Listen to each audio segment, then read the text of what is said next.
The morning of Friday, 1979, in a Louisiana hospital, Howard Pittman walked into the operating room for routine surgery. He was a man of logic, a former state trooper turned Baptist minister who preached only what was written in the Bible. He trusted in the tangible, not the mystical. He believed in what he could see, touch, and prove. As the surgeons began their work, the world of logic began to crumble. His abdominal aorta ruptured. The monitors turned into a flat line, signaling the end of his earthly journey. The room erupted into chaos as the medical team lunged for the crash cart. But Pittman did not feel the scalpel or the panic. He felt a profound shift, a lifting of the weight of existence.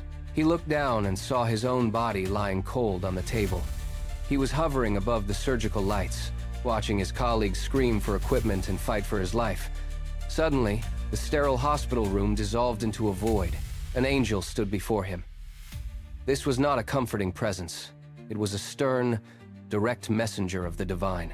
The angel told him he had spent 30 years preaching while remaining blind to the true nature of the world. Then, the messenger pulled back a veil. Pittman saw the unseen reality, and it was terrifying. He watched, horrified, as thousands of fallen spirits swarmed around ordinary people in the streets. They were not distant shadows. They were clinging to individuals, fueling their pride, stoking their bitterness, and feeding their addictions. He watched them whisper into unsuspecting ears, planting dark thoughts that people accepted as their own internal monologue. The air was thick with their malice, a hidden layer of existence that influenced every move of the living. It was a parasitic war for the human soul, happening in plain sight, yet completely unnoticed by those under attack. The vision shifted again. He saw the other side of the veil. He saw guardian angels standing in powerful rows around believers, physically blocking attacks that the people never even knew were coming. He watched as the prayers of the faithful ascended to heaven. Even the small, distracted, and mumbled prayers did not vanish. They arrived not as abstract concepts, but as heavy, tangible armor and reinforcements for the heavenly host. Every amen was a strike against the dark. The angel looked at him and delivered a harsh verdict. The modern church has grown lazy. It has traded urgency for comfort and stopped believing that the spiritual war is real. Pittman was then sent back with a single, heavy command. Tell them. When he returned to his body and woke up, he climbed back into his pulpit with a fire he had never known.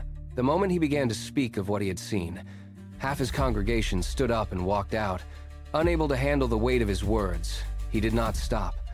He faced brutal criticism from those who called him a fanatic, yet he received praise from those who felt he had finally exposed the truth. He never wavered in his account, standing by his message through every storm. He knew what he saw was more real than the wood of the pulpit. The unseen world is far closer than the one you touch. When you whisper a prayer in the dark, it does not vanish. It travels. It lands. It acts as a weight against the darkness. You have no idea what you are setting in motion. Your words are help, arriving exactly where the battle is being fought.